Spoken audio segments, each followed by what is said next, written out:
It's time for Security Now with Steve Gibson. Microsoft clamps down on XP hackers, then saves the internet by breaking it. Also, a pizza-making robot. Oracle gets cagey on Java. Your Wi-Fi light bulbs are leaking security. And your questions, Steve's answers. Security Now is next. Netcasts you love. From people you trust. This is Twit. Bandwidth for Security Now is provided by CacheFly at CacheFly.com. This is Security Now, episode 463, recorded Tuesday, July 8th, 2014. Your questions, Steve's answers, number 191. Security Now is brought to you by IT Pro TV. Are you looking to upgrade your IT skills or prepare for certification? IT Pro TV offers engaging and informative tutorials streamed to your Roku, computer, or mobile device. For 30% off the lifetime of your account, go to itpro.tv/securitynow and use the offer code SN30. And by Carbonite. Whether you have one computer at home or several at your small business, Carbonite backs up your files to the cloud automatically and continually. Plus access to your files anywhere, anytime with a free app. Start your free trial at Carbonite.com. No credit card required. Use the offer code SecurityNow and get 2 bonus months with purchase. It's time for Security Now, the show that covers your privacy and security online. I'm Father Robert Ballecer, the digital Jesuit in for Leo Laporte.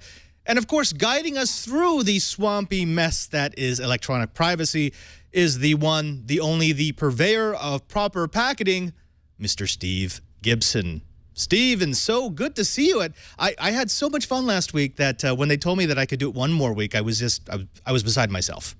I was quite pleased too. I think it's great. And I was thinking, you are technically a digitized Jesuit because, all we're seeing is the result of that digitization process. Absolutely. So, digital and digitized. And people have asked if I'm the digital Jesuit, where's the analog Jesuit? There actually is a Jesuit who goes by analog Jesuit. I think he started his moniker after me, so I'm going to sue him. All right. Okay, now you want to talk about pizza. I did. Okay, this is silly. I think the only way I could possibly tie this into security is when you get into a late night session of packet prioritization and scanning. What kind of food do you look for? I mean, for me, it's always pizza. And Jeremy, if you could jump over to my machine, this is a machine that some family filmed in Italy. It's a pizza vending machine, and when I mean pizza vending machine, it doesn't microwave a frozen pizza. When you choose your selection, within 2.5 minutes, it will make from fresh ingredients a pizza and then cook it for you. I mean, wow. And you get to watch it. I mean, this is like food theater. I think that's basically what this thing is. So I would. The reason why I wanted to show this is I want to enlist your help. If you could maybe convince. And so we're actually looking through the front pane of this machine. So they've deliberately made it visible so that people can see, like there's the flour for the dough at the top. Absolutely. And so it goes down and kneads the dough and flattens it out and builds your pizza. And isn't that part of the fun of going to like an authentic pizza parlor? You get to see the pizza being made. I mean, it's one thing to have it delivered, but if you can see all the different processes that go into turning raw dough and water into a pizza, well, that's just kind of cool. And there's the oven. This thing could absolutely survive in Silicon Valley. It would be in constant use. Now, one thing, I can't find the clip, but evidently, because it does have a menu screen, it has a touch screen that you get to choose your pizza and your ingredients, it is running Windows XP embedded. So there's another security angle. I want Leo to get one so we can attempt to hammer on it, maybe break in and hack ourselves some free pizza. You guys definitely need one. Now, if it's a legitimate XP embedded, it's secure through 2019. Right. So you don't have to worry about hackers messing up your ingredients giving you too much pepperoni. Not that would ever really be a problem. I don't think there is such a thing as too much. Too much pepperoni is like too much bacon. I've see never myself had saying too that. much pepperoni. Yes. Yeah. All right, now let's get on to something that's a bit more actual Okay. security, in the real world security, and that is a report from Encapsula. Now, Encapsula Network serves about 20,000 websites, and they've been collecting stats through, I think, since 2010 is when they started looking at the amount of traffic flowing through their networks, specifically paying attention to the percentage of bots. Now, according to their latest study, which was based on 1.45 billion visits over a 90-day period, which geographically represented the entire slate of world's countries, 249 countries, they found that 61% of all website traffic is bots. That kind of blew me away. I know you've covered this on Security Now previously, but I think it's a good reminder that most of the traffic flowing on the internet is not from human interaction. It's just, and when you think about all of the things we're doing now, which are services that are becoming uncoupled from like web browsing, there's, so much more going on. And of course, search engines are, we sort of take it for granted that we can put any phrase in that we can think of. Basically, ask the internet a question and we just get relevant results. And I remember, and I'm sure you do too, a time before Google, and actually the search engine I think we were using before then was Alta Vista. That was my favorite pre-Google search engine. I loved Alta Vista. Yeah, but the idea was there was all this stuff there, but you couldn't find it. Now we just take for granted the fact that if it's there, we can find it. But something has to have gone there first to browse around and pull all that information together. And of course, those are bots. Those are spiders that are out link following the entire internet. And I think, there's almost never a time when Google's not crawling GRC. If I don't normally keep logs, I turn logs on if there's a problem, but just sort of being pro-privacy, if I don't need them, I don't have them. And of course I delete them when I'm through. But during times when something weird's been going on and I've turned logging on, I see Google bots, walking around inside GRC. And I know when I bring a page up, I'm frequently surprised how quickly it appears in Google's index, which tells me since I put the page online, Google found it, meaning that somehow something came to my site and saw the page and added it to the index. And it's a matter of hours, which means, my site's not super, super popular because Google does change bot visit frequency based on the popularity of the site. So they're like constantly crawling news sites whose pages are constantly changing, because that's the other thing that Google looks at, and I'm sure other search engines do too, is when they revisit a page, is it the same? And so that sort of lessens their urgency on checking in more frequently. So, there's complex algorithms, but basically we can think in terms of the internet is constantly under the traffic of bots. And as you said, we first mentioned this back in mid-December, and I remember using the phrase, the bots are winning, because there are more bots than there are people now. By far. If nothing else, they're tireless. They're out there constantly scouring. And didn't that chart also, or you had some numbers about malicious bots, right? Versus just happy spidering bots. Absolutely. Now, so Spooky Spy in the chat room is saying, "Don't fear the spider," and absolutely, don't fear what you're talking about. Those search engine bots that are going out, they're doing us a service. They're making things findable. Yeah, exactly. We want them. Don't block them out. They're allowing people to find stuff on my site. Yeah. Right. And according to this survey, most of those bots are actually good bots, quote unquote good bots. So they are the search engine bots. And then you've also got a percentage of those bots that are kind of neutral bots. They're the SEO bots. So companies that are offering services for SEO, they've got a way of poking around to find out what they should be labeling their content with. It's kind of the gray area. It's not good. It's not bad. It might throw off some results. They've also found that there's actually been a decrease in the percentage of traffic related to spam. From 2012 to 2013, they dropped about 1.5%, from 2% to 0.5%. So that's a good thing. However, wow, yeah, they've also seen a rise in the percentage of malicious bots. About 31% of that traffic is directly from malicious bots. And within that 31%, you've got your regular DDoS bots. You've got your bots that are aimed towards NTP and DNS amplification attacks. And then you've got 8% of it that they're calling other, which I interpret it as that's the advanced persistent threat bots, the ones that we know they're there. We don't know what they're doing. They're not exhibiting any behavior that will trip off any signatures, but it does seem that they have they're allowing some sort of attack vector. And that's the part that scares me. Not that there's a lot of bots. There's always going to be a lot of bots. Not that there's attack bots. Of course there are attack bots. But there are bots that security professionals are looking at and saying, we don't know yet what this is for, and we probably won't know until they do their thing. You know, it's just listening to you and imagining turning the clock back to the beginning of the internet. It sounds like science fiction. We're talking about, this network that was originally built for people to click links to look at web pages to deliver information. Look how far it's gone. And it's gone into the realm of science fiction, of there being entities inhabiting. Inhabit is not the wrong word to use. Inhabiting this network by installing themselves on autonomous machines so that they can then reproduce and find other machines.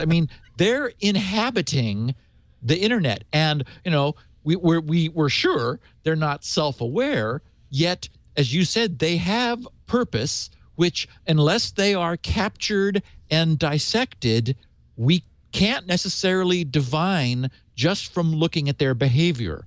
So, it's science fiction. You're kind of freaking me out, Steve. What if these are bots that were created by other bots, like second generation bots? Now we're getting into science fiction. Well, technically, there are polymorphic bots where one bot will encrypt itself so that it cannot be recognized and then send that encrypted version out. So bots are reproducing deliberate variations of themselves that will not be identifiable where they might be. So, there is reproductive behavior and like genetic variation to see whether it survives better in the wild. And of course, the ones that don't get caught tend to perpetuate their pattern. So, it's evolution on the internet. That's what's got me worried, the ones that don't get caught. Because we had Raphael Mudge on This Week in Enterprise Tech a few weeks ago, and he was showing us some of the research that he's been doing into advanced persistent threats. And he was showing us bots and malware that could perfectly mimic regular network traffic, so that even if you were watching it, you wouldn't be able to figure out that it was doing something bad. Yep. So, and that this study would not be able to see any of those. It would not include any of that traffic, because that just looks like DNS traffic or FTP traffic. And it disguises itself so that it sends it out with the rest of the traffic. So you're not getting a traffic spike, so you can't find it that way. And the amount of intelligence that is being put into creating some of these bots, it defies imagination. They've really got it down to a science where if you run any sort of large network, you really don't know if you've got something running inside. I was just looking this morning. I was doing a packet capture of some traffic from Paul Thurrott's site, the WinSuper site for Windows, following up on one of the questions in today's Q&A. And because it was about whether Paul's forms were secure or not relative to LastPass. And for two things. One was the cookie content was complete gibberish. I mean, and, as here I am, a security conscious, security aware person inspecting the traffic, and I expect the cookie contents to be gibberish. I recognize that they're supposed to be opaque tokens, and I'm a little annoyed by how much there is and how big it's grown. But it's not supposed to be understandable, so it passes my scrutiny. I go, oh yeah, look at that disgustingly huge cookie blob. But I don't look any further. And similarly, remember now that the web is running on JavaScript more and more. And JavaScript is code. And so when huge wads of it pass by, you just sort of go, okay, well, who's going to take the time to deobfuscate it and work through exactly what it does? And when you do, it probably has links to other JavaScript pieces that it pulls together from other. It almost becomes an insurmountable task if you absolutely have to understand everything about what something is doing, because just sort of through convenience, where people are pulling pieces together. There are sites where, when I enable scripting, suddenly NoScript will show 30 other domains, which it's now blocking, which were revealed. But when I allowed the main script to run, that was invoking all kinds of other stuff. I mean, analytics and tracking and little, blobs coming in, like online JavaScript pieces of toolkits that the web developers have just used for convenience. And they're not malicious, but they're just like pouring in from every direction. And so it's like, oh my God, how can anyone actually know what is going on? And the fact is, it really has gotten away from us. At this point, it's not clearly doing overt damage, but are we in control any longer? No, we've lost control of this thing that we've built. I think that's enough freaking out of the audience. They're starting to hate us in the chat room.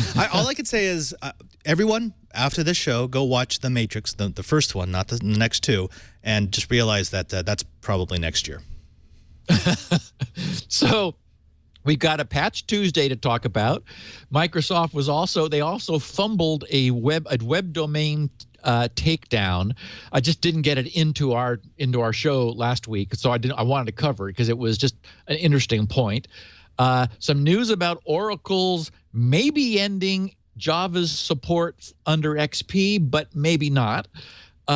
Google just finding some more unauthorized Google certificates in the wild. A cautionary tale. Not that with this, we've already set people up for some caution, but another one about just sort of the general problem I think we're going to have with the so-called Internet of Things. A little bit of follow-up on last week's announcement of our intentions to open up the whole topic of cloud storage solutions, and a bunch of miscellaneous stuff, or not too much, and then a Q&A. So great podcast today for number 463. That's an absolutely great lineup. That's Mr. Steve Gibson, SG. What's your Twitter address again? I always want to put Steve Gibson, but I know it's SGGRC. Yep. That's right. He's the man who provides us all the tools that we need to keep everything running, including Shields Up and my personal favorite, SpinRite. Now, Steve, I talked about this last week, that I was having some issues with an SSD, and I want you to explain to me how this actually works. Someone told me that the throughput issue I was having with some of my older Samsung SSDs could be solved by running SpinRite in level 2. And I was thinking in the back of my head, I'm like, this is ridiculous. It's an SSD. It's not a rotating drive. That's stupid. I ran it, and by golly, it worked. How does this work? What magic did you bake into SpinRite to revive SSDs? What we would like to believe is that because they're solid state, they're like RAM, where when you write the data, you are sure you're going to get it back. Now, even RAM is not perfect, which is why there's parity in one case, just to find an error when it's read back. We have parity and non-parity RAM, and there's also ECC on RAM when really, for example, Space Shuttle RAM will have ECC, because you can have at the quantum level, you can have bits that don't read back correctly. Well, the situation is far worse with SSD. Essentially, the technology of SSD is like dynamic RAM, where in order to get the bits small enough, dynamic RAM uses capacitors to store the bits as ones and zeros. It uses electrostatic charge, and that tends to bleed off over time just due to leakage, because the cells are so small, the capacitance isn't large enough. And it's a series of trade-offs. And that's why you have to do so-called refreshing of dynamic RAM. You've got to come back and read it before it's bled out, before the data has sort of leaked away to a point where you can no longer differentiate the ones and the zeros. So you keep coming back and reading it and rewriting it to recharge the little capacitors with their data. Now, freaky as it sounds, that's the same technology as in SSDs. It's a much slower leakage, but it's still doing that. And so it actually, an SSD is just a huge plantation of little capacitors where charge is essentially stranded out on a plateau, and a field effect transistor is able to sense the field, the electrostatic field created by that charge. But over time, these cells weaken. And the important thing to understand is that if engineers only needed to make a 1K SSD, oh my God, it would be bulletproof, absolutely reliable. We could do that because with so few bits, the bits could be so large that they could be reliable. But, the world runs on economics and competition. And so we've got multiple vendors who are competing with each other to get the highest density and the lowest cost. What that means is the smallest bits. So just as we have pushed hard disks to the point where they are now using error correction all the time, that is, you often cannot read a sector correctly on a hard disk because the engineer said, well, you really don't have to. We can correct it as long as it's not too bad. So although, it's really cringeworthy because this is our data and we care about it, but the same thing has happened with SSDs. The engineers have pushed them so far that they're operating more in an analog fashion, not just 1 and 0, but somewhere between 1 and 0.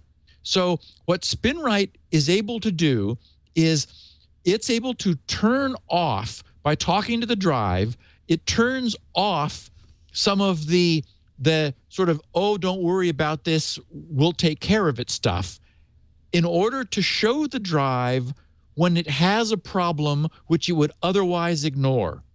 That forces the drive to address the fact that this area is no longer stored safely. That is, some of the bits are beginning to wander toward an indeterminate state. And that causes the drive to rewrite them firmly, but that takes a little bit of time. See, SSDs don't write very quickly, as we know. They only read quickly. The reason is they actually there's a layer of insulation between this little floating island, and they have to ramp up a high voltage and push electrons through an insulator using high voltage in order to recharge that island. Well, that's why there's a limited number of writes that an SSD can do, because every time you push electrons through that insulation, it weakens the structure of the insulation a little bit. And so that creates a lifetime on the number of times you can do that. But so what SpinRite does is it allows the SSD to be more picky. And instead of being lazy and using error correction to fix the sector which is becoming weak and taking more time, it says, no, right now, let's fix this. And so the SSD rewrites that sector, which was using error correction so that it no longer needs it, which then speeds up the execution in the future. So, I mean, there is, we just plug these things in and format them and go. But there's an incredible amount of technology, under the covers. See, now that you say it, it makes so much sense. Rather than the drive trying to fix the errors on the fly as it's reading and writing, SpinRite just goes in and says, you know what, I'm going to fix everything for you, and you're golden. And that means it would explain why suddenly I get all my performance back. It wasn't necessarily that the drive was damaged. It's just that the drive was busy. But because the way that flash drive, SSD drives work, it didn't want to do all that maintenance, because in doing that, it's actually wearing itself out. I like that. That's fantastic. It just wanted to defer that. Now, Steve, I would never have figured that out, so people need to go and get SpinRite. This actually is brilliant, because I had thought that once the era of the SSD had been upon us, that SpinRite, which has been a great friend to me in my troubleshooting days, would go the way of the floppy disk. But this just shows you that you never know when the technology from a brilliant man might come in handy. Where can they find SpinRite if they want to get a copy for their SSD? grc.com/SpinRite, or you can put SpinRite, SPINRITE, into Google. It'll take you there. It's been now more than 20 years we've been selling it. I'm working on wrapping up the work on Squirrel, and I have some fun news about that. I got a tweet from someone this morning who's been playing with it, because there are people's implementations are beginning to come alive. So that gets done. Then I get back to SpinRite. I'll be producing 6.1, which will be a free update for everyone who has SpinRite 6. We are at that point going to stop bringing everybody else along from 10 years ago, or 20 years ago, really, because we've had SpinRite 6 now for 10 years, and that seems like enough time for people to update, and it simplifies things for us if we're not continually trying to bring people forward from 20 years ago. No, Steve. No, I bought my copy 20 plus years ago. It should work today. I mean, we've got no analog to that, thankfully. Exactly. So anyway, it's because, as you say, there's a clear future for it, that I fully intend to then move to SpinRite 7. There will be something following 6, but I want to get SpinRite 6 caught up to date with the latest BIOSes, compatibility with Mac, and UEFI stuffs, and also so that people don't have to change BIOS settings in order to get it to go. It'll just run in whatever your environment is, so it'll just be easier to use. I want to do that sort of as an interim measure before I start in on 7, because I'm intending now to scrap the code base of 6 and start from scratch on SpinRite 7. Wow. So that's not going to be an update. That's going to be a complete clean sweep from scratch rewrite, because it's been 20 years. I think it's time to start over. You've learned a few things in the last 20 years, I'd say. That things that could probably be put to good use inside SpinRite. and SpinRite still runs on the text page. I mean, it's a text UI. There's nothing wrong with the text page. It works just fine, but I think it's time to give people buttons and drop-down menus and things that they're used to. I have it running on a screen in the back of my lab. It just reminds me. I see that little progress bar. It's like hope flowing on my computer. Now, Steve, I do have to say I represent the chat room, and they've been screaming at me that why hasn't Steve posted his notes? So if you want to give them your notes, now would be a good time to tweet it out. The other thing is, I've also been informed by the chat room that as fast as SSDs become after running SpinRite on them, they're still not fast enough to keep up with the number of goals that Germany is scoring on Brazil. I think it's 5-0 now, so go figure. I know, it's a little, wow, and like 26, 27 minutes in. Now, isn't Brazil a good team? Brazil's a great team. Yeah. Go figure. Wow. Oh, yeah, sorry, spoiler. Let me just back that up, spoiler. Now, folks, when we come back, we're going to be going straight into Patch Tuesday. We're going to be talking a little bit about how Microsoft foiled what they thought was saving the internet and all those other wonderful, wonderful things. But before that, let's take just a moment to talk about the first sponsor of this episode of Security Now, and that's IT Pro TV. Now, one of my other shows, This Week in Enterprise Tech, I always get asked by people who are enthusiastic about network technology, how do I get into this? How do I get into the game? How do I make this a career? How do I find out if this is a career that maybe I want to do? Well, the thing that we've always told them is learning's not all that easy. You kind of want to sign up with a group of people who actually know what they're doing, start tinkering. But no, now we've got another way to do it. It's IT Pro TV. It's a one-stop shop to find all the information that you ever wanted to know about IT. That's right, hundreds of hours of content. Now with 30 hours being added each week. They have a growing episode library with video courses on Apple, Microsoft, Cisco, and more, including A+, CCNA, Security Plus, and MCSA CISSP, now with Linux Plus, Apple certification, and more. Courses covered include topics like network security, Linux, Windows OS 10 support for desktops and servers, and more. Their episode library is organized by exam objectives, which means if you are trying to get into the IT field, you pick the group, the path that works for you, and it will feed the information at a time and a pace that works for you. IT Pro TV hosts tell engaging stories and share their experience. These are real-world folks. It's not just an instructor who's been sitting in the back of a room reading a book. These are people who have been in the field, who know the information that you need to know. It makes it easier for you to remember the content and the technologies as opposed to just reading a how-to guide.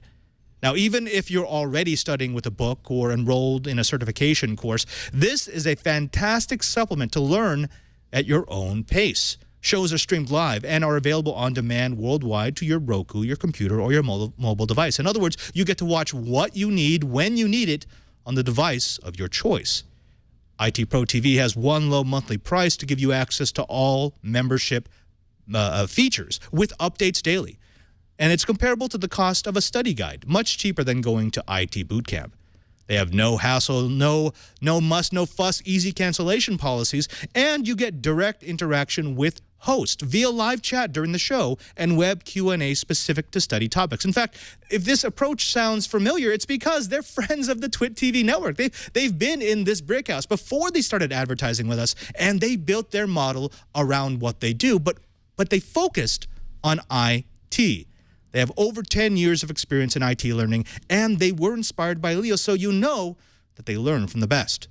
They've also added a new web interface and learning management system to track your progress so you know how much you're getting out of the lessons.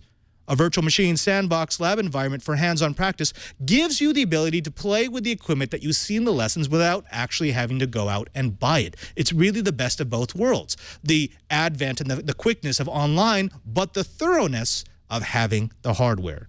They also have measure-up practice exams, which are included with your subscription. It's a $79 value, and annual subscribers can now download episodes in audio-only MP3s for offline consumption. Corporate accounts are now available for departments and companies. Check out the corporate group pricing link at the bottom of the pricing page. IT Pro TV has had an amazing response from corporate IT departments wanting to get a subscription for their team members so that they can refresh their IT training. So here's what we want you to do.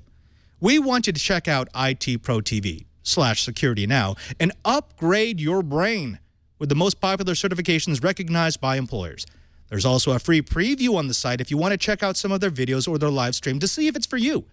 Subscriptions are normally $57 per month or $570 for the entire year, but we've got a special offer because they're huge fans of Twit and they want our audience to learn. If you sign up now and use the code SN30, you'll receive 30% off your subscription for the lifetime of your account. That's less than $40 per month or $3.99 for the entire year. That's itpro.tv/securitynow, itpro.tv/securitynow, and use the code SN30 to receive 30% off. And we thank IT Pro TV for their support of Security Now. Now, Steve, we've got people clamoring in the chat room to talk a little bit about Patch Tuesday. You want to start us off? Well, yeah. As I mentioned last week, since last Tuesday was July 1st, this is the earliest second Tuesday of the month possible. And I haven't seen the patches yet. I got the email from Microsoft after they announced, as we talked about last week, that they were no longer going to be sending email because of the Canadian anti-spam legislation. I mean, it sounded like that was just some strange misfire at, somehow in their end, because they quickly reversed themselves. I got first an email saying, oh, by the way, we're going to resume sending you emails because we changed our mind. And then I got the announcement a few hours ago about the content of this Patch Tuesday. There were a ton of fixes for Internet Explorer. Essentially, it boils down to two critical lumps of patches, 3 that Microsoft rates as important and 1 moderate. Of the 2 critical ones, one was a remote code execution vulnerability in IE. Microsoft wrote, this security update resolves 1 publicly disclosed vulnerability and 23 privately reported vulnerabilities in Internet Explorer. So a total of 24 in that one bundle. Of course, they called it their cumulative security update for IE, as they always do. And as usual, Microsoft says the most severe of these vulnerabilities could allow remote code execution if a user views a specially crafted web page using Internet Explorer. An attacker who successfully exploited these vulnerabilities could gain the same user rights as the current user. So, as always, you're much better off using your PC not with admin privileges as a standard user. And although it's more hassle, normally, you only need to have admin privileges, of course, to install drivers and to install some software. So, boy, it just over and over and over, we see examples where not running as an admin user saves you. It's just, the software that can do bad things can only do them on your behalf. And if you've deliberately restricted what you yourself can do, you're curtailing what malicious software can do. Now, Steve, that 037, that's just an extension of the browser pivot that we saw like 6 months ago, right? I mean, is that the same flaw, or is this a new wrinkle on that flaw? I've not looked any further than just because there were like about half of these 23 looked like they were remote code executions, and they said they were a memory corruption vulnerability. Oh, so I just didn't go any further. It's like, okay, fine. I mean, everyone who listens to this podcast knows that IE should really not be your first browser of choice anyway. You should be using Firefox or Chrome, and preferably running with scripts disabled and selectively enabling scripting where you need it, just for the sake of getting a page to run that doesn't run without scripting. So then 038 is the second one, the second of the critical ones, which is also a remote code execution vulnerability. Again, we don't know much about this. All we're told at this point is that a Windows journal file, a maliciously crafted Windows journal file can be used to perpetrate a remote code execution. So, again, we don't know anything more about it than that's all they're saying, that it would allow a bad guy to somehow, get privileges again of the current user if you open a specially crafted journal file. And then the three important things. There's a vulnerability in on-screen keyboard that could allow privilege elevation, vulnerability in ancillary function driver, the AFD, which is one of the DLLs I've seen in Windows for years, that could allow elevation of privilege, and a direct show problem as well. So again, it's time to update. Wow. Everyone who still has Windows, which you can update.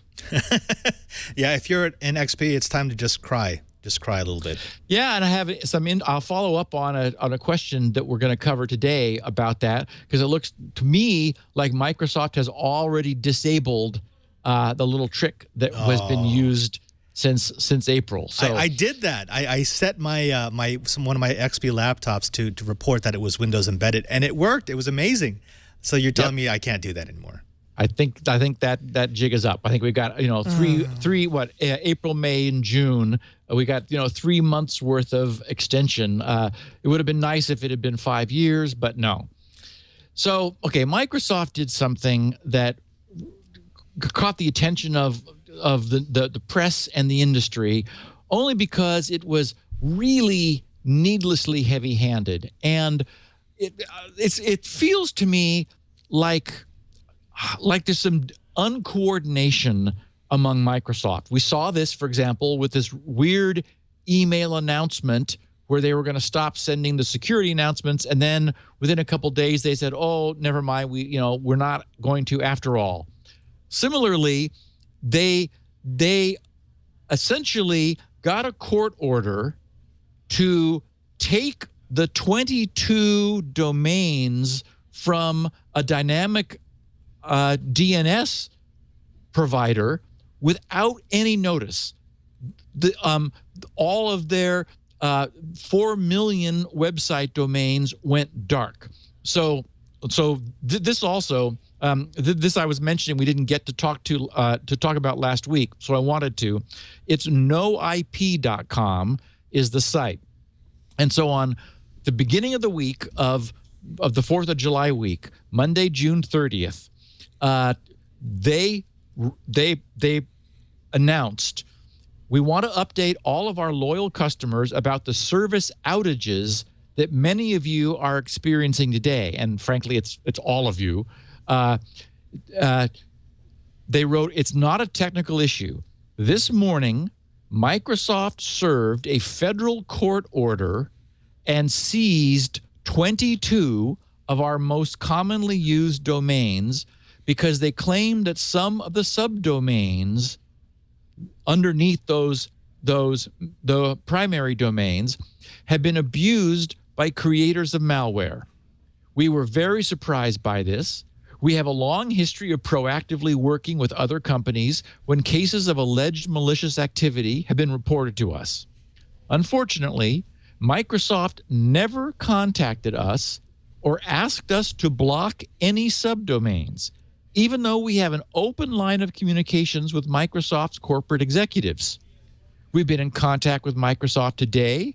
They claim that their intent is only to filter out the known bad host names in each seized primary domain, while continuing to allow the good host names to resolve. However, this is not happening.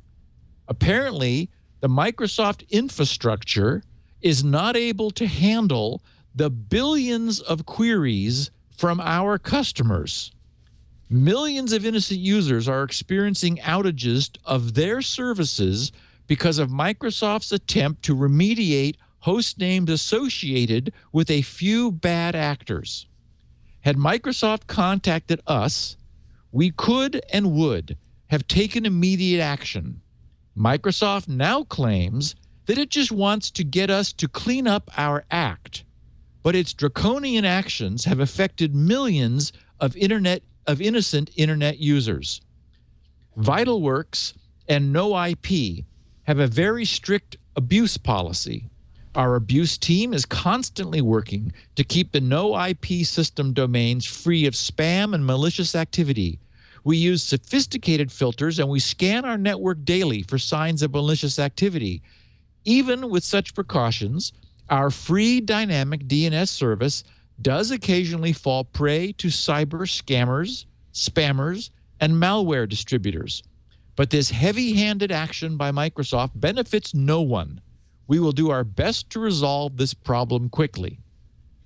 Well, this generated a huge amount of flack, and again, it's difficult to understand what happened. I read elsewhere that Microsoft was intending to somehow deploy their Azure service in like some dynamic domain filtering fashion. It sounds like it just completely collapsed, that it couldn't handle the demand, that they were, as a consequence, unable to filter. Instead, they just blocked them all. And so by Thursday, the day before the 4th of July, so 4 days later, the updated posting from NoIP says, we would like to give you an update and announce that all of the 23 domains that were seized by Microsoft on June 30th are now back under our control. Please realize that it may take up to 24 hours for the DNS to fully propagate, but everything should be functioning within the next day. One of the domains, noip.me, took longer to get back online, but it should be fully restored within the next day. Is your service back up? Please send us a tweet and let us know. And then they sign off saying, we're so sorry for the inconvenience that this takedown has caused our customers. Thank you so much for the support and for sticking with us, blah, blah, blah. So, this was just what Microsoft explained is that there were some botnets using this facility, and they were determined to take control of the DNS so that in order to get control of these botnets. And it just looks like, I guess we'll never really know behind the scenes what was going on, whether it was too much domain activity from Microsoft to dynamically filter, whether this was just, like deliberately done. We want all of these and, we'll remediate them ourselves. Who knows? But I hope that everybody learned a lesson from this, because this was just, this was a real mistake for Microsoft to essentially kill a huge number of domains for a period of up to 4 days. Yesterday, I had a little chit chat with one of my my Microsoft friends, and he was basically saying that this whole thing started off with good intent. They intended this to be like the takedown of a botnet. And but what was the problem is they had legitimate traffic mixed in with the malware traffic, and so they thought that they could drop this on Azure. They could run, as you said, the dynamic filtering, and they would allow through the legitimate traffic while blocking the malware traffic, and especially the command and control traffic for the botnets. They ran into two problems. The first is the sheer volume of traffic. They weren't expecting that much from a single ISP. The second thing is, they started realizing that there are a lot of these domains that are going through NoIP that may be compromised and are therefore acting as either command and control or as attack vectors, but are still legitimate sites. So they're both. They're both bad and good. They're both bad and good. And so the way they had set it up was, so we're just going to find the bad domains and we're going to kill them. And it was, well, that's got some bad traffic, but most of it's good traffic, so what do we do with this one? Now, the issue I have with this is, they were after two people. They were after Mohammed Ben Abdallah and Nazar al-Matari, two black hat hackers who have kind of made a name for themselves for creating botnets. And they wanted the command and control for the botnets that those two men had created. And as a result, they took down an entire ISP. Now, you can say that Microsoft had good intentions, and actually I'm willing to give them the benefit of the doubt and say they weren't just trying to be idiots. I think, as you're right, it was just really, really stupid. It was really ham-handed. They didn't do correct testing before they made the switch over. But what worries me is that they were able to use a security excuse to essentially seize the property of a competitor. They compete against NoIP. They run Azure. that, for me, that's a huge issue. It would be like Ford saying, GM really screwed up with the ignition lock, so we're just going to take over their business for a while until we get them back on their feet. We don't do that. Yeah, well, and it's clearly a function of the court system. Some judge was confronted by a Microsoft attorney who I'm sure was very convincing and did a song and dance and got a court order. And you can do whatever you want to in this country with a court order. Yeah, he said basically, so here's the good thing. You're going to look awesome because you signed this order. And all of these customers are going to get all of the service that they expected, but we're going to kill a botnet. And the judge probably said, oh, yeah, that sounds good. Yeah, I'll sign off on that. Yeah, you're right. And I'm sure they painted it to the court the way they expected it in the best case to work, which, of course, was not at all what happened. So it does sound like there were some lessons learned, and I hope observers learn so that they don't have to follow in Microsoft's footsteps. And I hope Microsoft keeps the people around who made the mistake rather than having them leave, because now these people have learned a valuable lesson. Well, we hope. You can only hope. So Oracle has made a sort of a strange announcement, and I don't know how to read this, because they announced the end of their Java support for Windows XP, and it was picked up in the news and reported that way.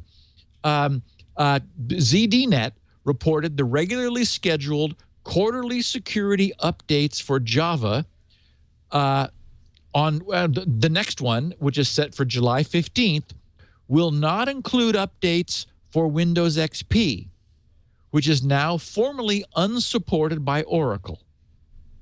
But then when asked directly what Oracle plans to do, okay, well, what does that mean? ZDNet got a direct response from Henrik Stahl, who's the VP of Product Management for Java, which says, and Heinrich wrote, as you know, Microsoft no longer supports Windows XP and recommend their users to upgrade to more recent versions in order to maintain a stable and secure environment. Oracle makes the same recommendations to our users running Java on Windows. Actually, one would argue just don't use Java, but okay, they're not going to recommend that. And also has a standing recommendation that users stay current with the most recent Java security baseline. Okay, we're all for that. Currently available for the public for Java 7 and 8. He writes, there are a few compatibility issues with Java 8 on Windows XP, since it is not an officially supported configuration. We are looking at ways to resolve these. Okay, well, that's strange because they're saying they're not going to support it, but we're going to resolve them. And then he finishes saying, for now, we will keep Java users on Windows XP secure by updating them to the most recent Java 7 security update on an ongoing basis, which seems to say they're going to continue updating Java 7 for XP.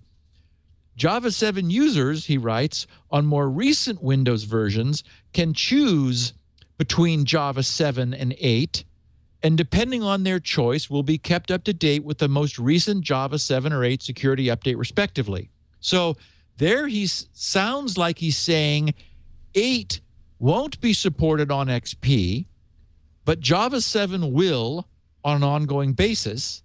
But then he says that they're looking at resolving the current compatibility problems with Java 8 on XP. So I don't think they know what they're going to do or what's going on. And in digging deeper into this, I found, there's still a massive install base of XP. It's like a third of the Windows on the internet. And so, people are not leaving Windows despite all the pressure on them to do so. So now we've got Java, which of course has been one of the largest security disasters in the history of the internet is Java. And Oracle saying, well, we don't want to support it on XP anymore.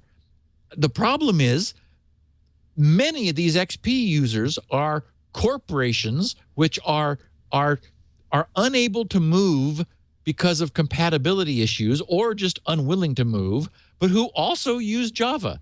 And so here Oracle is saying, we don't really want to support it anymore, but it looks like we don't have any choice. So I really think one of there's a lesson that the industry as a whole is learning, which is you just can't force people to upgrade for your convenience. There is inertia and there is a reluctance to leave something which is working. And, it's funny because, against all of this, I was just reading Mary Jo was tweeting that the news about Windows 9 and that it looks like Windows 9 is essentially a complete capitulation to the understanding that 8 has been an unmitigated disaster and failure. They're going back to the traditional desktop. And, so I'm delighted because, I was thinking I'd be going from XP to 7. There's no way I was going to go to 8. Now I can just skip over both and probably go directly to 9. Which actually works because I've been telling people this. I run 8 on all my production machines. I don't use the Metro or the modern UI at all. But what I do like is what they did to the kernel. The kernel in Windows 8 is so much faster and so much more stable for some of the high resource usage software that I have, all my video editing software. So if they could drop the Windows 7 UI on top of Windows 8, I'm sold. Absolutely. That's a no-brainer. Nice. I think that's what we're going to get. Apparently 9 is a return to the look of 7. And, they'll make it available.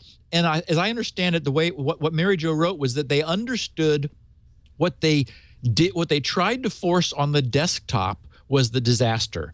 Having it on the phone is fine. So the idea will be they recognize they're not going to succeed in pushing desktop users to the Metro interface. We want what we've got because it's effective. So 9 will be exactly as you say. It'll be the 8 kernel with a traditional Windows desktop, and there will be Metro available. So it'll basically be both. And so on tablets and on the phone where Metro makes sense, you'll have Windows 9 with that touch interface. Where it doesn't make sense, we'll have something that looks much more like we're used to. Steve, as far as Windows XP and Oracle with Java is concerned, as you were saying, as you were explaining the story, it actually made sense to me because I've seen this from Oracle before. They're doing this with Solaris.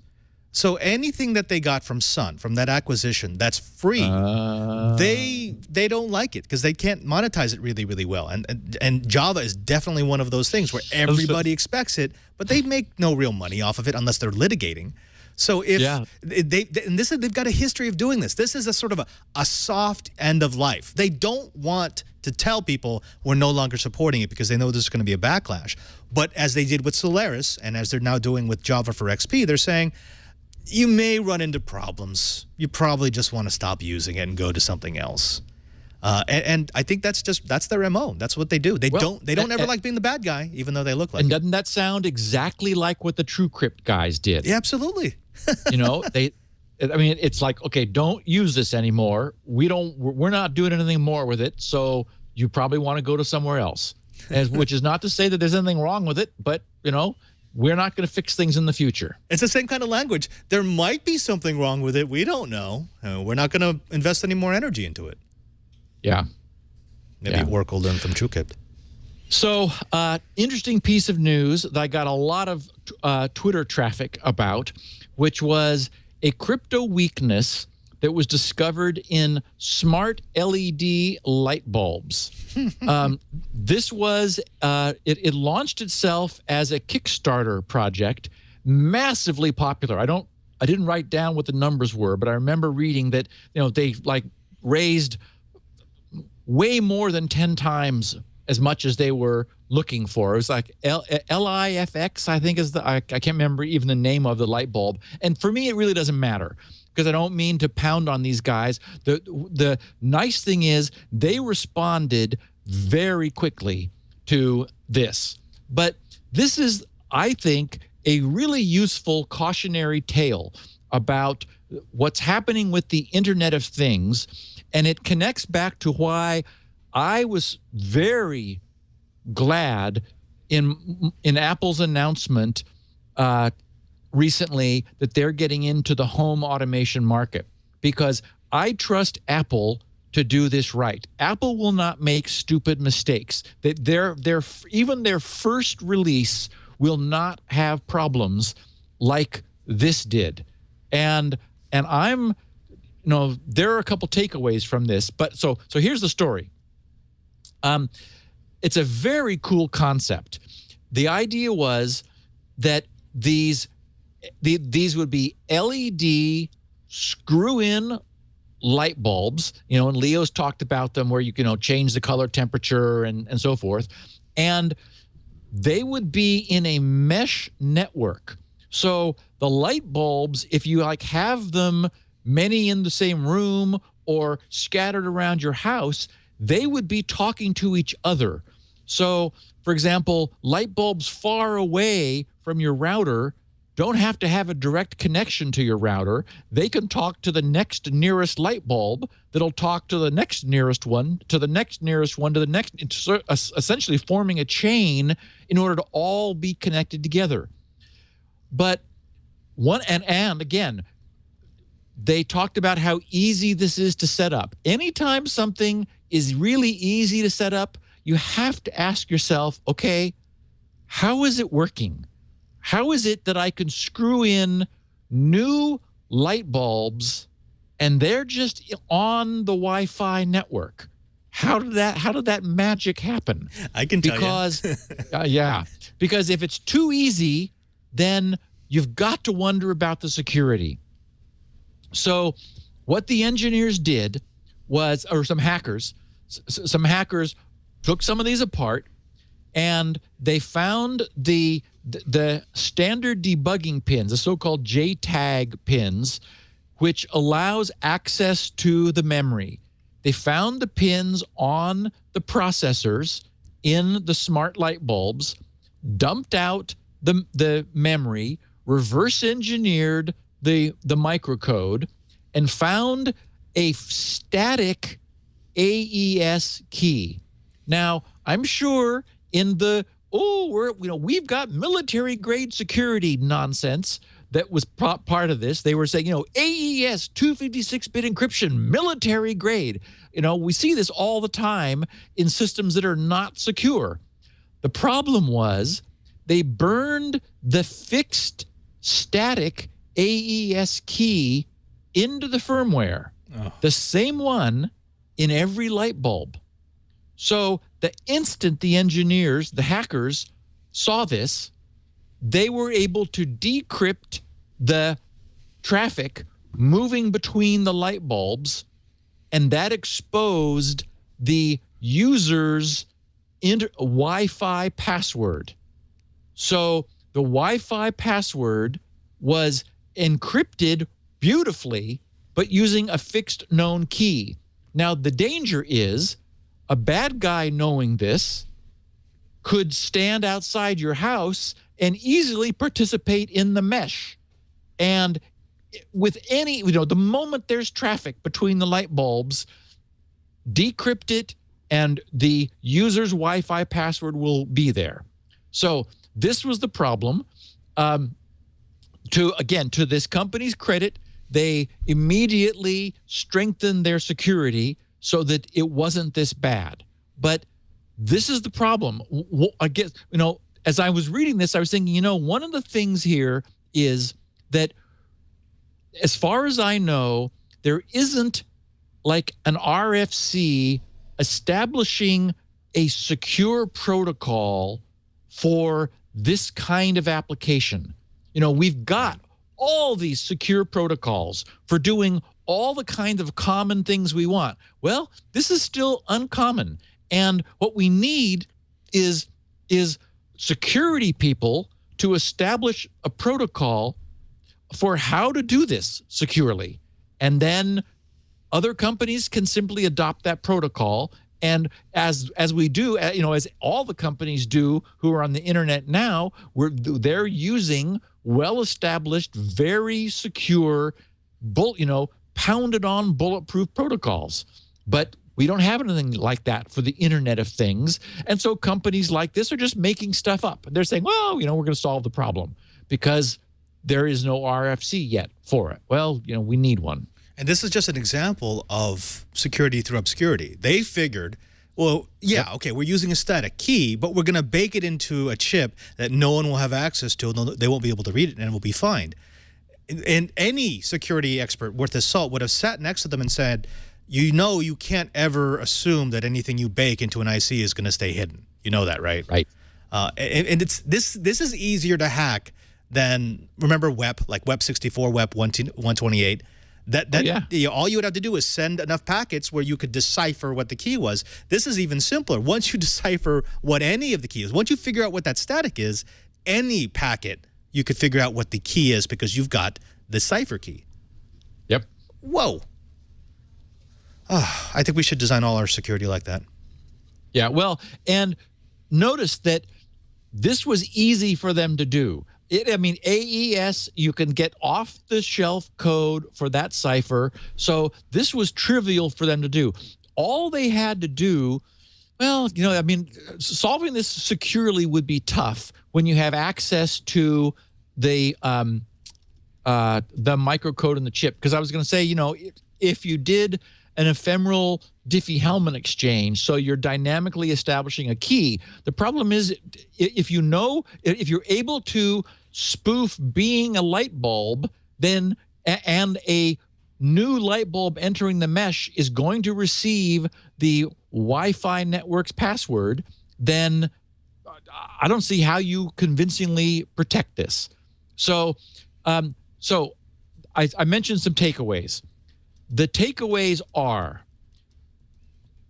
it is imperative, in my opinion, that your Internet of Things devices be on their own network, their own Wi-Fi network. We're now seeing routers that have a so-called guest network feature. And if yours doesn't, get a second router and set it up with its own password that your hardware devices can talk to. My point is, I just don't think it's safe at this point. We're like in the the Wild West where you're going to get arrows in your back. You don't want hardware. Nest and Insteon and everyone wants to be on Wi-Fi now. Give that stuff its own network. Routers are no longer expensive. As we mentioned, they're now commonly having multiple passwords. Keep that stuff off of your internal network. Unless people do that, and the people hearing this podcast probably will. Most people won't. They'll have one network. They'll screw the light bulbs in, and and then the light bulbs will screw up their network. I was tripping. You were over going that there. I saw that in your eyes. I was going there, and I said, do I want to say then they'll be screwed? I have no problems with saying things that will get me fired. It's cool. Don't worry about it. Now let's take a break. We're going to be coming back with Steve Gibson. We're going to be talking all about. I believe we've talked about some certs in India. They're having a little bit of an issue. But before we do that, let's take some time to talk about the second sponsor of this episode of Security Now. It's Carbonite. That's right. Backup done right. A few weeks ago, I was helping a few of my priestly friends take care of their computers. They wanted them set up properly, and one of them was writing a dissertation. So I told him, look, you always have to make sure you have backups. I told him the rule of 3, 2, 1. I gave him a couple of pointers, and he said, well, I've got all my stuff in the cloud. So that counts as my backup, right? It's probably stored on 3 or 4 different computers. And I was trying to explain to him that, that's not a good idea because you're syncing it. So if you sync the wrong change, you're going to destroy all the copies. And you really need something that gives you a unique set of untouchable data that you use in case of emergency. And unfortunately, the cloud doesn't really get it, but Carbonite does. Now, do you back up your computer at home, at your small business, in your classroom, in your dorm room, as often as you should? It's really easy to forget. I know this. It's human nature. We know we should back up. We all know that we should have multiple copies. We all know that we should keep at least one set off-site. But when it comes down to it, it's a lot of work. And when you think about all the data that we deal with every day, from our personal documents to our emails, our photos, and if you do video work, that's a ton of data. Well, it's easy to let it slide. And unfortunately, it's when you let it slide that you are most likely to have a disaster that wipes out the data that you most need. With Carbonite, you don't worry about that. All your computers, all your servers, all your external hard drives will be backed up to the cloud for you automatically. And it's not like syncing to a Dropbox or a OneDrive. This is designed to be a backup. That's what Carbonite does. That's all they do. And dang, they're good at it. Plus, with Carbonite, you can access your backed up files wherever you go with the free Carbonite app. And Carbonite has really affordable plans. This is one of the things that just sets them out. No matter how many computers you have and no matter where they're located, Carbonite has a plan that makes sense for you. As much data or as little data as you use, Carbonite will make it right. So here's what we want you to do. We know that our audience is filled with smart people. We know that you all want to back up. We know that you all want to have the 3-2-1 protection that comes with proper backup. So we want you to try Carbonite. Start your free trial today at Carbonite.com. There's no credit card required. And use the offer code SECURITYNOW to get 2 free bonus months if you decide to buy. That's Carbonite.com. Carbonite.com. Backup done right. Offer code SECURITYNOW. And we thank Carbonite for their support of Security Now. Steve, what's going on in India? So this is sort of interesting because I knew something was up days ago. I guess it was on was it the 2nd? Ever since the whole certificate revocation drama, I've had my eye on Chrome's CRL sets.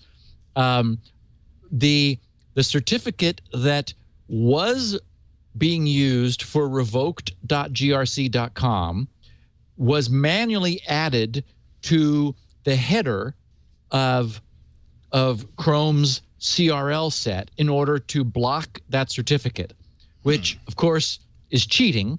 So I changed the certificate. So it's no longer blocked and not revoked because, as we know, Chrome doesn't actually check for certificate revocation, even though it is a revoked certificate. I wrote some monitoring code which continually polls in the same way that all of Google's Chrome browsers do all over the internet.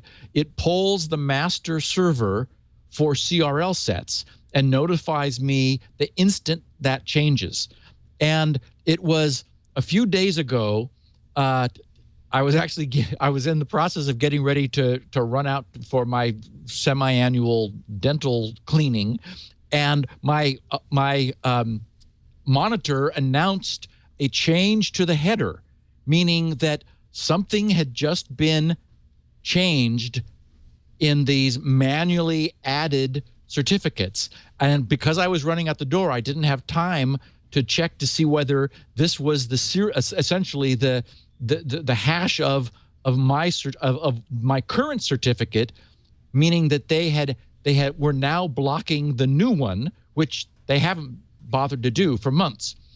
So I posted to the news groups at GRC. I said, hey guys, Chrome CRL set header just changed. You may know before I get back whether they're now blocking my newly revoked certificate. It turns out that's not what happened. What happened was Google found that a certificate authority in India was issuing certificates for some of their subdomains. And of course, that's not kosher at all. Really, the only reason you do that is you want to be able to undetectably intercept traffic to Google. So this was a certificate authority issuing against Google's policies, because they have no right to issue Google certificates, and they were found in use in the wild. Wow. So this update immediately shut down Chrome's acceptance of the certificate on Windows, because the other part of this is only Microsoft was ever trusting this Indian certificate authority.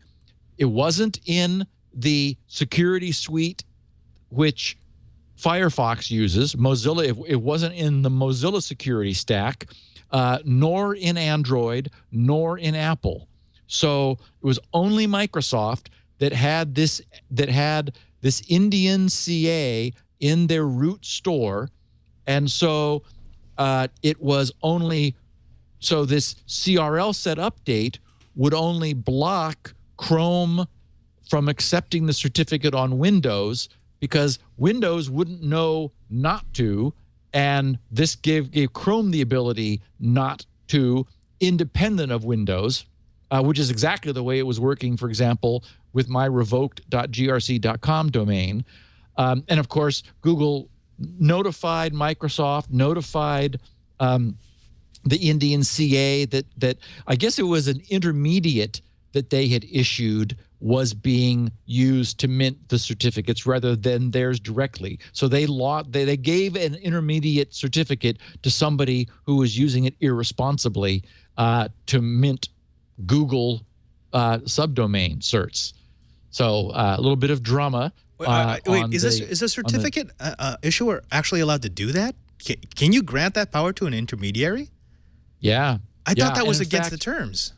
In fact, you're able to specify how long the path is, and intermediate certificates are now being used more commonly. If you look at all of the standard big CAs are using a certificate signed by their root to issue, and some intermediates are not able to re-sign, and some are. So, this one had that power. Wow. Okay, that's. I'm still kind of swirling a little bit here.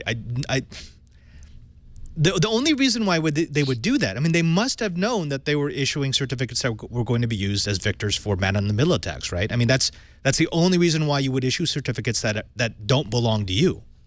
Well, and yes, and the time that we have seen this before is when an intermediate certificate was in some appliance that was being used to mint certificates on the fly in order to do SSL and TLS interception. So we talked about this maybe about 3 or 4 months ago. There was another intermediate certificate that was found being used in an appliance that was able to synthesize certs on the fly in order to essentially sign any, to make a certificate for any domain that you were going to that would be transparently accepted, as long as the signer of that intermediate was trusted by your root in your OS. No alarms, no dialogues, nothing would be brought up. The normal way you do this is you're in a company that is doing this, and you have to add the filtering cert to your own root store on your laptop. So, for example, to get on the network, you need to accept this certificate, and what that does is that allows the appliance that's between you while you're in your corporate environment and the internet. It allows you to trust the certificates that the appliance is synthesizing on the fly. That's the right way to do it. But it is not transparent, because you first have to add that appliance's certificate to your local store. If however, the appliance somehow is able to get an intermediate certificate, which you trust, then it's completely transparent. Dangerous as all get out because, it can do anything. It's literally able to sign anything. So what's the takeaway here, Steve? I mean, Google has issued a cert revocation, which there's something ironic about Google issuing a cert revocation. I mean, we don't have to get into that, but people who know about the story, it's a little strange. Now that they've issued that revocation, are we all okay? I mean, or do we still have to worry about these certs? Well, they've notified Microsoft, and they've only protected Chrome. And I know from my own experience that it takes days actually for the CRL set to get updated. You have to be using Chrome, and there's some length of time. When they issued the certificate for revoke.grc, it was strange. It took like, in some cases, 2 or 3 days before Chrome recognized that. So it's not like it's an instantaneous update by all means. However, it won't be until Microsoft updates their certificate store that IE and IE. I guess it's only IE, because I was going to say I think Opera is no longer using IE.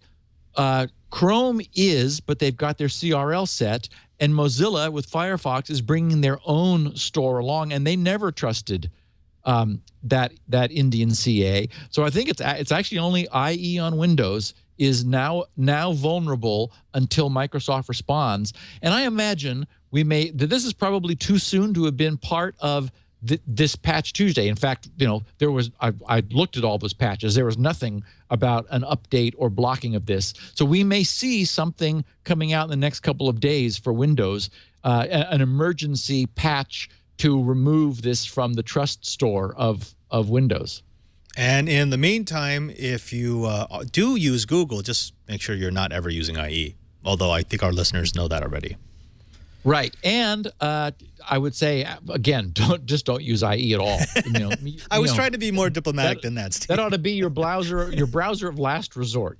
Use it when you have to run Windows Update or something that or Silverlight or something. But, otherwise, no. I find myself using it a lot whenever I get a new computer to download Firefox and Chrome. It's the bootstrap browser. Basically, that's what it is. Yes, bootstrap yourself onto the internet. It's what I use before I get the real internet. Right. Okay, so can you give us something to cleanse the palate, get away from horribly acting CAs? So we of course, with you last week, we talked about the project that I was going to launch on the podcast here to survey the current state of secure cloud storage solutions. At that time, I was aware that there was a Wikipedia page for hard drive encryption. And someone tweeted that to me, and it's like, yeah, I've seen that. But I did not know there was a Wikipedia page for comparison of online backup services. And it is stunning. I mean, it's amazing. So that's sort of thrown me off. I'm not sure what I'm going to do. It's still worth looking very closely, because that's the only way it's useful to look at, the best of these systems. But for anyone who hasn't seen it yet, you can probably just Google the phrase, because this is in the URL, comparison of online backup services. Wow. I'm sure that'll take you to Wikipedia, and it's an amazing piece of work. I mean, there's stuff there no one has ever heard of. As it was, I was getting people tweeting, oh, what about this? And what about my aunt's right shoe backup? And I mean, like crazy things. It's like, okay, well, I don't know about that. So for next week, which will be the first of these, I'll take a look at that page. Basically, I'll figure out what to do in light of that Wikipedia. There's no point in us recreating that. It already exists. But what I want to do is what we really specialize in on the podcast, which is really, really drill down. And whereas, for example, on the Wikipedia page, it'll say, secure key management, for example. I don't even know if it has a column for that, and it says yes or no. Well, we need to know more about it than that. I need to know more about it in order to trust it. So I'll be looking closely enough at these things to be able to explain exactly what this means. But there's just no point in recreating this beautiful piece of work that exists on Wikipedia and is being constantly maintained and updated. So for everyone who's interested, comparison of online backup services, an amazing page on Wikipedia. Yeah, I'm looking at it right now, the amount of information they have and the breakouts that they did so that you can find all the minutia of each service to compare them against each other. This was a lot of work. This was some people really put in the time to make sure that you had at least all the bold points. But as you said, bold points don't translate into actual service until you start looking at that minutia. Right. And and this is also, that page is, again, it's more work than I can possibly put in. And it's not the kind of thing that you just create overnight. I'm sure this has evolved over time with new lines being added of services and new columns being added of features. And when a new feature column gets added, they've got to go back through every single one of those services and figure out whether to say yes, no, or we're not sure, or is it red or green or yellow, and so forth. So a huge amount of work. I made a comment last week that I wanted to correct. I said we were talking about Silent Circle, and I think in the context of the black phone, maybe.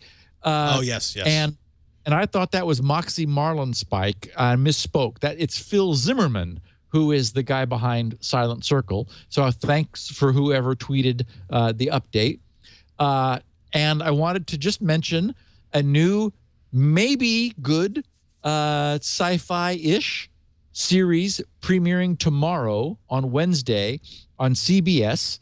Apparently Spielberg is involved somehow, probably as an executive producer, which doesn't mean that much.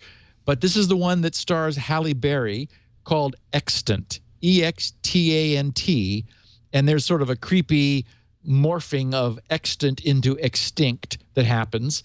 And all we know, and this is not a spoiler because everyone knows this, who knows anything about the series, that she spends a year on a space station floating around in zero G and somehow comes back pregnant. So as you we're do, not sure, as one might, when one's, being visited by strange extraterrestrials. Steve, I liked your entertainment choices, but I have been fixated on one thing. This actually is always on the big screen in my lab. I've got a 42-inch monitor, and this has been playing for the last week. Jemmerby, if you could go to this. This is from IP Viking. It's a real-time map of attacks that they're detecting on their network.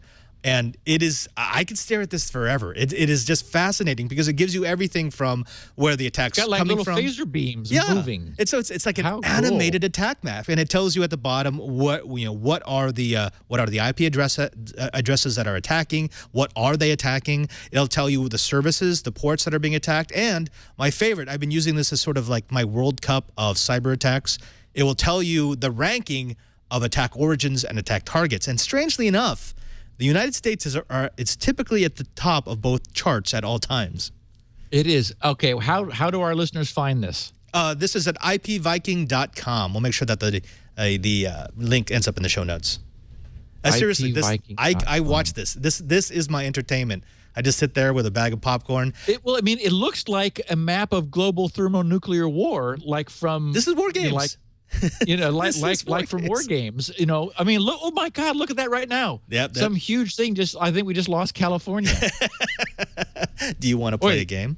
We're still here though. So every once in a while, you'll see a massive attack going from Australia to Taiwan or vice versa. It's almost as if they're trading barbs, and it's typically separated by about 8 hours. But when it does that, because the amount of traffic, I think it's like 80 to 100 gigabits. it becomes this huge swarm and then just circles around the target. It is utterly mesmerizing. It is. We could just do this for the next security now. Just put this up. Okay, I got to write it down. Okay. Tell me again. IPViking.com. VIKING.com. Okay, very cool. Wow. Okay, I wanted to let people know, just as a public service, there's an interesting looking project closing on Kickstarter. I was, I don't know what I was doing when I saw down the right-hand side, other news items, and it said, super PC that fits in your pocket. And I thought, what?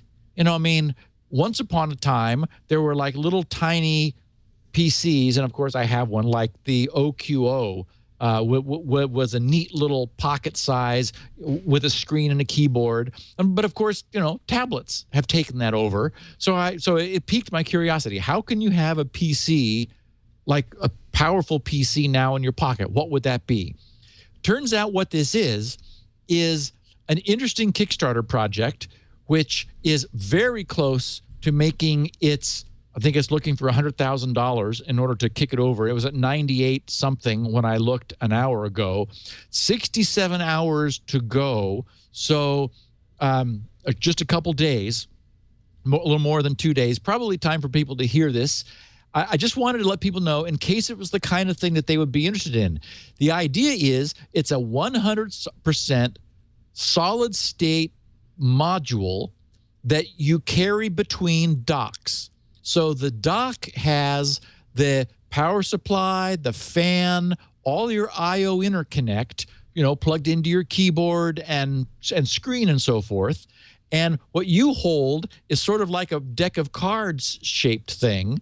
And so you plug it into your dock at home, use your computer, then pull it out, take it to work, dock it there, and use it there. So again, I'm sure it's not for everyone, but I'm sure there are some use cases where this would just be like the answer for people. Oh, and in fact, I'm looking at the page that you brought up, and they're now over $100,000. Just crossed the goal. So you're going to get them, folks. So it's on Kickstarter. It's Tango. It's called the Tango PC. Tango Super PC, a desktop Windows PC in a cell phone. So it's about the size of a cell phone. It's got a dual core AMD, I think it was 2 gig maybe. So a strong GPU. It's not going to be some kick-ass gaming machine, but for someone who wants that kind of portability where you unplug it from a dock and you take it to a different dock, it might just be the ticket. So I just wanted to let our listeners know. Is it just like a Nook? Is that what we're looking at? It's a different format? The new unit of computing? Oh, yes, I think it is. It is a form factor that I've not seen before. So I thought that was, sort of an interesting idea. And who doesn't like the idea of a docked something? We all love docks. In fact, Jeffrey's showing me his Nook right now. This is the one that he's been playing around with. And yeah, there's something that's just kind of cool about having a whole lot of power in something that's very quiet and very portable. Yeah. That's not a laptop. Go figure. Okay, so there was a tweet this morning that I got a kick out of because this is the beginning. Someone named Bothyhead, Bothyhead, and he's just at Bothyhead, at 4:38 a.m. on this morning via Plume for Android, tweeted, at SGGRC, I've just been playing with Ralph's Squirrel client and his test site. I so hope this takes off. It's amazing. The world owes you one. So what this says is, obviously, Squirrel is running. And it is the case. There are going to be endless, squirrel jokes, I'm sure. Either Squirrel is running or this individual needs a little bit of help. It's one or the other. I mentioned Ralph a couple weeks ago when I was talking about the AES GSM cipher protocol and how it was actually in my interactions with Ralph, who is a German student who was doing his master's thesis on Squirrel and also implementing an Android client and a test server. He was concerned about the intellectual property rights of OCB, which is the cipher suite I was going to use, the authenticated encrypted cipher suite.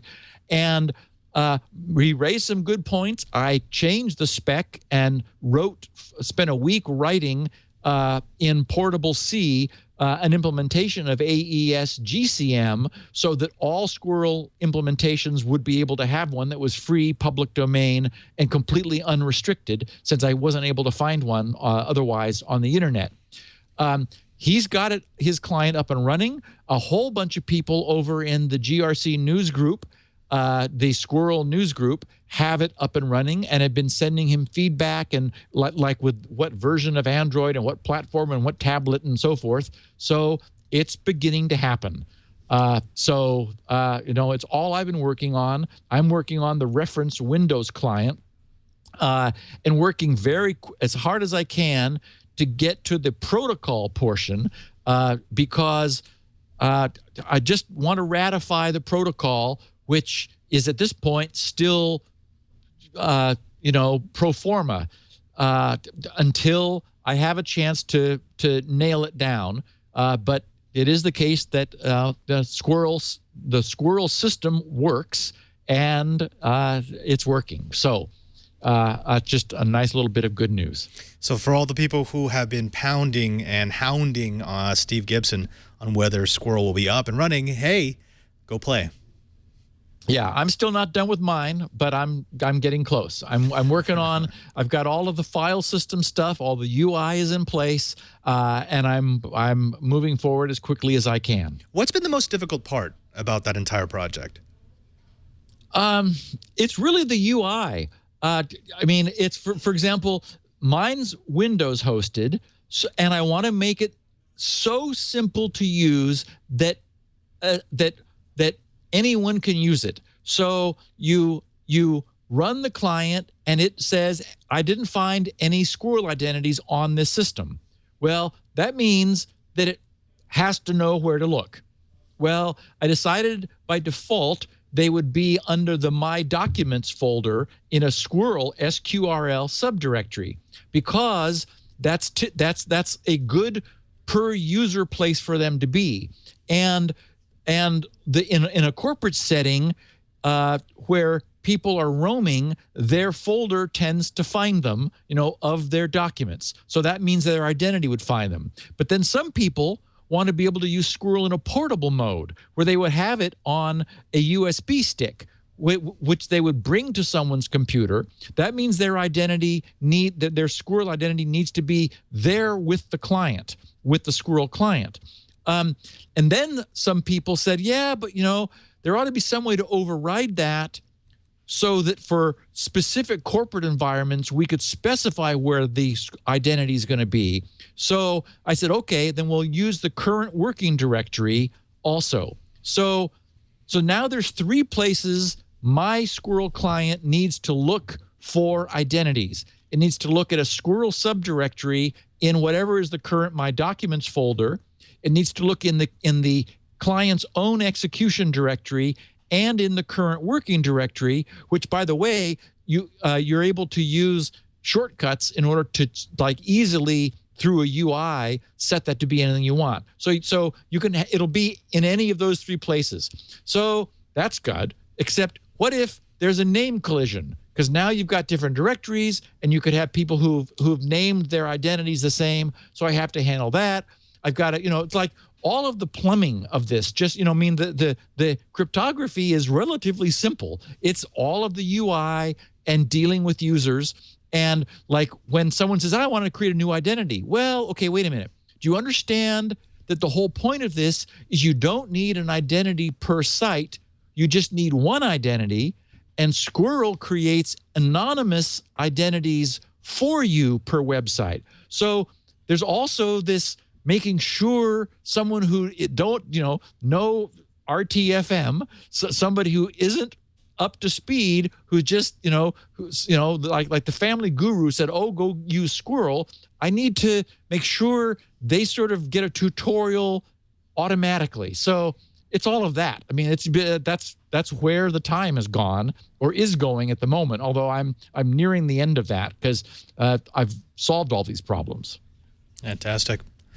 Steve, I saw this in the notes, and I'm actually curious about this too. You had a user who contacted you about running SpinRite on a bit-locked drive, and yes, it shouldn't matter, right?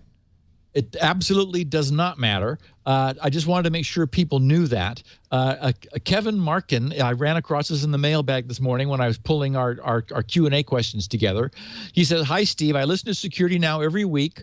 I have looked a bit, but have now," I guess he meant not found anything, "about how SpinRite will handle a Microsoft bit-locked drive. Can SpinRite work the same on a bit-locked drive as a non-bit-locked drive? Can I run SpinRite against a bit-locked drive?" Signed, Kevin. And the answer is yes. Just as with TrueCrypt, the SpinRite will see the partition table, and that will tell it where the partition is, and that's all it needs. SpinRite does not care what your data is at all. SpinRite 7 will be able to do that optionally. That's some of the next generation things I'm going to bring into 7 is I'm going to fully tackle the full file system recovery and file level recovery. So SpinRite 7 will be file system aware when it has access to the file system.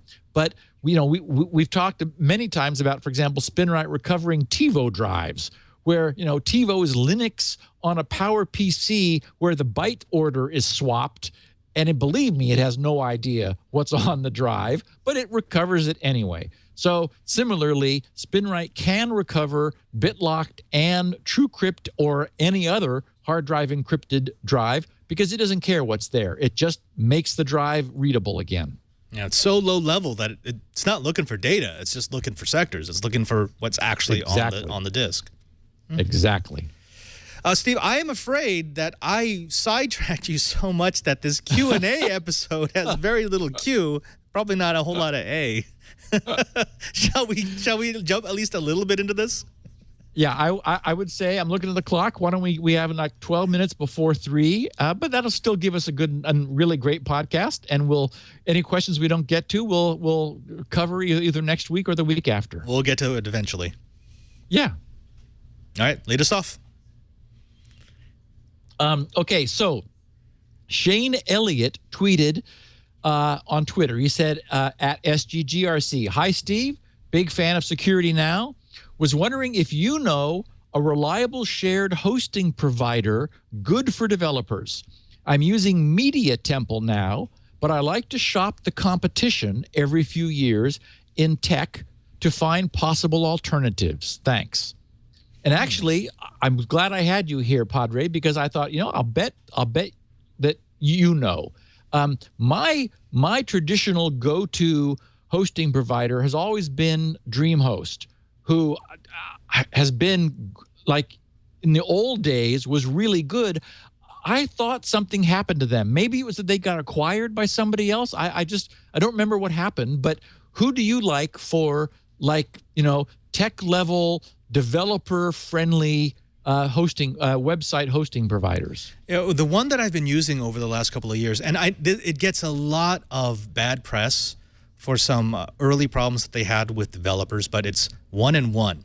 It's not the cheapest provider, and it's not the most full-featured provider, but they've always been able to give me anything I want, and they're actually really, really quick when you need to change something because you're testing a new feature or a new site. I've probably been working with them for at least 8 years, 9 years now. So yeah, that's definitely on the top for number one. As far as developing individually, if I was going to go a step up from that, depending on how much you want to pay, Rackspace and CenturyLink both have really, really good plans for high-end development. But you are going to pay for them. So I mean, there's a bunch of providers in between the two, but those Those are the ones that I've used in the past with really good results. Great. Thank you. I think that's exactly what I was hoping to get from you. I got a note from Ken in Pennsylvania who wonders about tricking XP into 5 more years. Oh. He says, yeah. He said, hello, Steve. I've seen on the internet that there's a registry modification that will allow the consumer version of Windows XP, Home, Media Center, or Professional to continue to receive updates from Microsoft until 2019 by making the Windows Update website think that your copy of XP is the point of sales version of XP, aka POS ready. The reg file contents are as follows. And then he gives the link. He said, I've just made the change on my test machine, and another 60 or so updates showed up on the Windows Update website. No reboot required after making the registry change. What are your thoughts about this? I haven't seen any negative comments from people who've made the change. Okay, so here's what happened. That prompted me to do what I had planned to do, which was to make the change on a XP Service Pack 3 machine that I just sort of use as my mail station. I've got a little electronic scale and a dual postage and a label printer, and I only use it. It's like a little turnkey just for weighing and preparing postage for things. So this morning I turned it on, I ran updates, and it is XP Service Pack 3, and it's been continually updated all the time. So I got an MRT update, and I'm blanking on it. Microsoft. Yes. Is it not the Ballecer software removal tool? It's the MSRT, right? Yeah. MSRT. That I just wrote. I wrote it down. That's why I didn't see. Yes, the MSRT update happened, and it wanted to update Security Essentials, which it then shut down. Security Essentials was running just fine. It did a complete scan on the machine. Everything was happy. And then it said, oh, we have an update to Security Essentials. To shut it down. Then it deliberately turned it red and said, no more. We're no longer supporting. That's Microsoft saying, oh, yeah, we noticed that our software is running. We should turn that off. Yes, it worked perfectly. Then it said, okay, no, we're no longer going to provide the service on XP. Oh. So then I added the registry tweak to say that this is an embedded system, and I received 7 updates from 2009. So old updates and it called it WEPOS, which is Windows Embedded for Point of Service, and POS Ready, and nothing else. I then rebooted, tried it again, nothing. So I put the link on GRC's server in case anyone else wants to see if they can reproduce this. It's grc.com/5moreyears.reg. So it's just the little tiny registry file that adds this one link to the registry. My guess is that Ken did it before this Patch Tuesday, and it was still working. And that with this Patch Tuesday, they said, okay, we're foreclosing this. We're not going to allow people to update their Windows XPs this was supposed to go to 2019, thus 5 more years. But I think the jig is up. And in fact, when we first announced this a few months ago, I said to Lee, I was like, this won't be hard for Microsoft to turn off. And if it becomes popular, they'll probably, all they have to do, they could still honor point of sale systems by looking more closely to see if it actually is. They were doing a very lazy test by simply looking for this one key being set in the registry and using that as the sole determiner of whether this was truly a Windows embedded system or not. And so it was a simple little spoof that, was also not long lasting. Yeah, if I remember correctly, the registry key that they were looking at just had the actual version name. And as long as you had the right version name, it would accept you as a Windows POS system and would update you. But they can do everything, like they could look at licensing. They could actually request the licensing key, at which point you won't be able to reproduce that unless you actually have a POS license.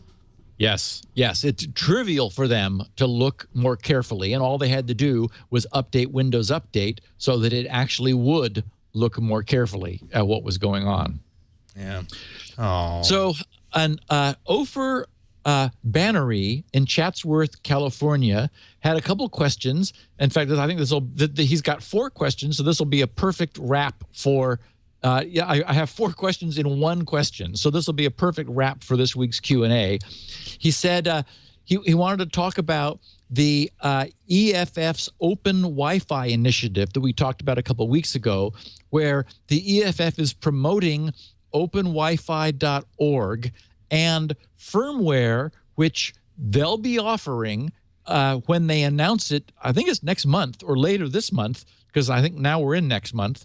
From when we talked about this first, they'll be announcing this at a conference later in the month for a router that's as yet still unspecified, which allows you to make open Wi-Fi available in a secure fashion by having an open and a closed Wi-Fi network from a single router.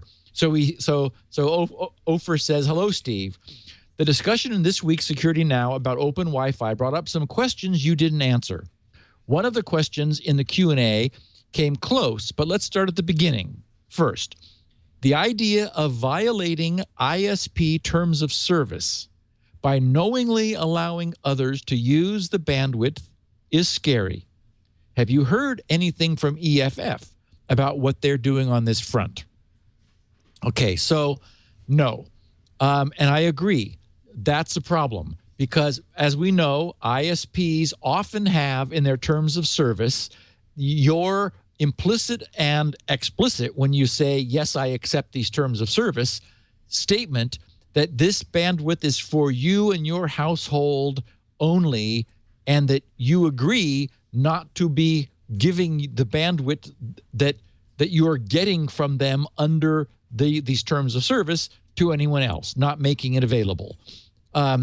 So all the EFF has said there is they are encouraging ISPs to change that, to remove that limitation from terms of service. And the EFF does provide a list of, I think, about 10 relatively small ISPs. When I scan that list, no big ones like Cox or Comcast or AT&T leaped out at me. They were, Frog Farm and things no one's ever heard of before. So it's like, well, okay, it's good that those guys are on the list, but we need the people that the ISPs that people are actually using to be on the list. Then he asks, you've often covered how corporations use network hardware to spoof secure sites in order to read the traffic. Can or will open Wi-Fi enable private individuals to do the same? And I would have to say yes. Anyone who is using, and this is true generally, I mean, it's true at Starbucks when you're using unencrypted wireless. Even though this system uses encryption, it is only it uses an encrypted link. It is only encrypted to the router.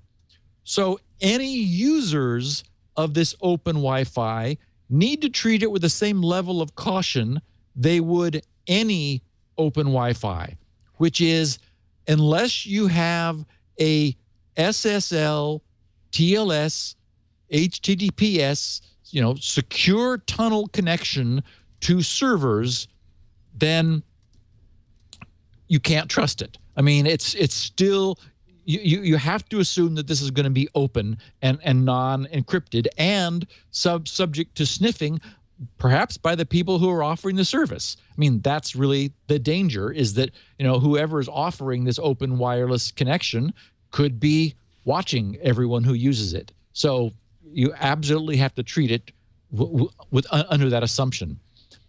Third question, will this guest network be forced to use the same DNS service configured on the private side? I could imagine someone not wanting their kids to figure out how to escape the neighborhood, so they block DNS to Google Maps. Will I not be able to connect to Google Maps using their guest access? I don't know for sure. We'll have to wait to see how the firmware works. It is certainly possible for firmware to deliberately block and or redirect DNS. That's easily done.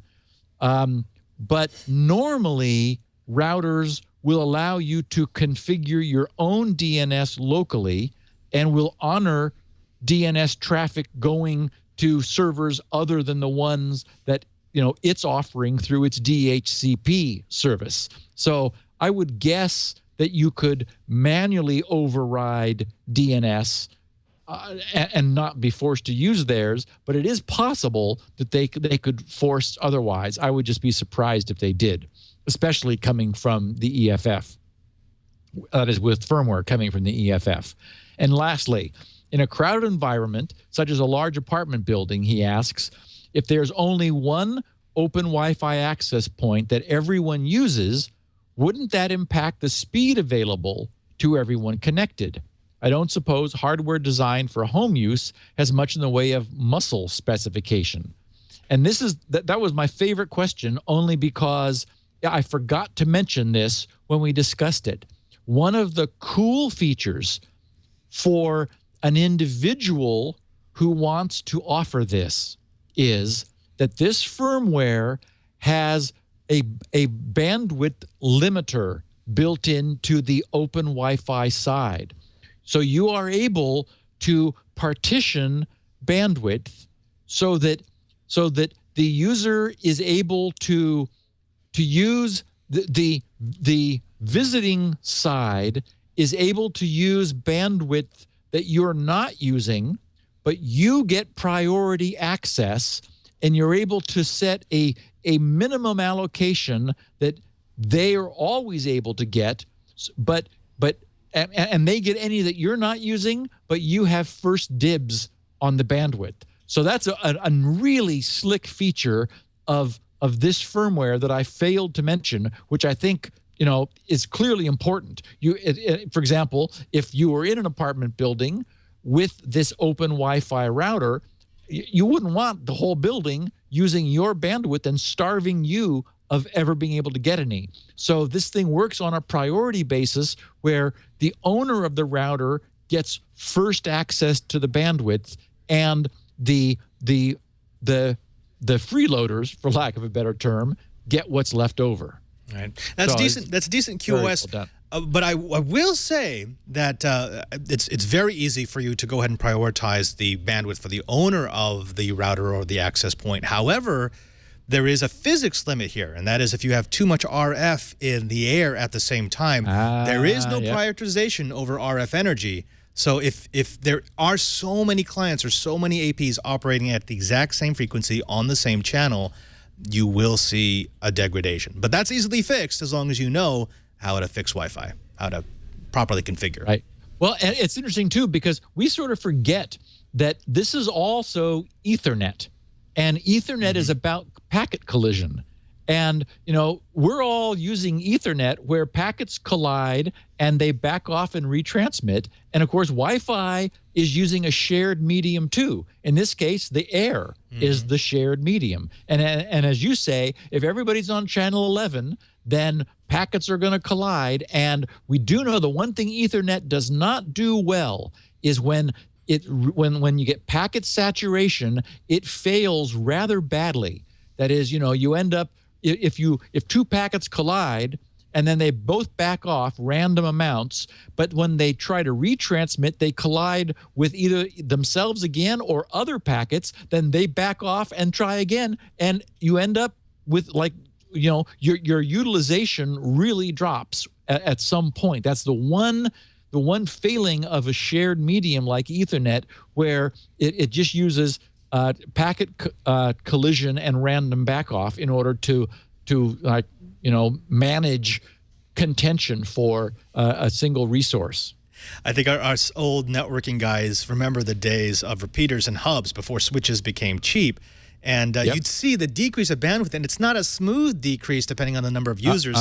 It decreases exponentially because you reach that point where most of the traffic is collisions. And the same thing happens in the air. Right, exactly. Steve Gibson from grc.com. He is our security guru. Steve, it's such an honor to be able to sit with you and chat. I've been watching you for so many years to actually be able to have the last 2 weeks to just chew the tech fat with you has been a dream come true. I did not want to forget to have you tell our listeners, this podcast listeners, about your podcasts that you do on the Twit network, because I got so many really great tweets from people who said, wow, last week's podcast with the Padre was great. I thought, let's use this as an opportunity to make sure they know where you are. Oh, thanks, Steve. The rest of the time. Well, you're going to find me here a lot, actually, on the Twit TV network. On Mondays, you find me doing This Week in Enterprise Tech at 2:30 Pacific. I talk about networking. I talk about data centers. I talk about how we're connected around the world. It's actually close to Security Now. I'd say it's a cousin of Security Now because we don't go as in-depth on the security topics, but we do geek out over a lot of hardware and services. On Thursday, you're going to find me twice, 11 o'clock for Know How with Brian Burnett. It's a DIY maker show. We do a few fun things. In fact, this week, I believe we're talking a little bit more about our remote control project. I'm going to explain how you use ports on your home router, and then we're actually going to dunk a computer into liquid and make it continue to work. And then at 1:30, you find me for Coding 101 with Shannon Morse. It's the entree into the world of the Code Monkey. And finally, on Fridays, 7 o'clock, it's the late night show, Padres Corner. Join us here at twit.tv. Okay, now. Okay, if you're going to dunk the machine in water. I didn't say water. I said liquid. Liquid. Yes. Then the fans are not going to spin, yet the liquid will still take the heat off the heat sinks. It's even better than that. The liquid that we're going to use, the fans will still spin. They'll just spin very slowly. It's going to be fun. Very cool. It's going to be very cool. We geek out. They become water. They become water pumps instead of air pumps. Exactly. They still move fluid. That just the fluid they're moving is not air. It's this other fluid. Nice. Yeah.